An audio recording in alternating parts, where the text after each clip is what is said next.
আজকে কিছু সত্য ঘটনা বলবো, যেগুলা বাচ্চাদের বলা ভয়ঙ্কর কথা। একজন ব্যক্তির মা মারা গেছে কার অ্যাক্সিডেন্টে যখন তার বয়স 6 বছর।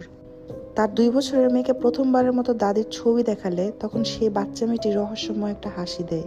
তখন তার বাবা বলে, এটাতে ফানি কি ছিল? মেয়েটা বাবার দিকে তাকিয়ে বলে, এটা আমার স্পেশাল ফ্রেন্ড, যে কিনা আমাকে রাতে গান শোনায়। তখন তার বাবা খুব ভয় পেয়ে যায়। আরেকটি ঘটনা, একটি 4 বছরের বাচ্চা প্রতিদিন তার দাদির সাথে সময় কাটায়। দাদি বাসায় যাওয়ার সময় বাচ্চাটি দাদিকে আল্লাহ তোমার সাথে আছে বলে বিদায় দেয়। একদিন বাচ্চাটি বিদায় দেওয়ার সময় বলে, যাও আল্লাহর কাছে যাও। তখন বাচ্চাটির মা তাকে সঠিকভাবে বলতে বলে, কিন্তু বাচ্চাটি একটা রহস্যময় হাসি দেয়। সেদিন রাতে বাচ্চাটির দাদি মারা যায়। এরপরের ঘটনাটি শুনে আমি নিজেও ভয় পেয়েছিলাম। 4 বছরের বাচ্চা মেয়ে সকালে নাস্তা করছিল।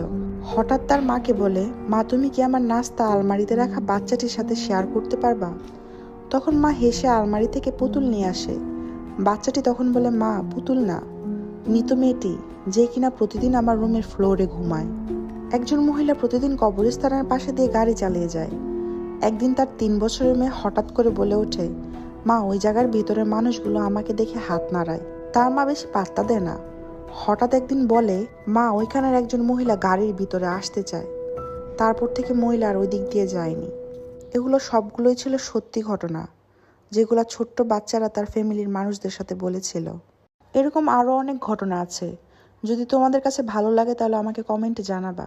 আমি এরকম আরও ঘটনা তোমাদেরকে জানাবো।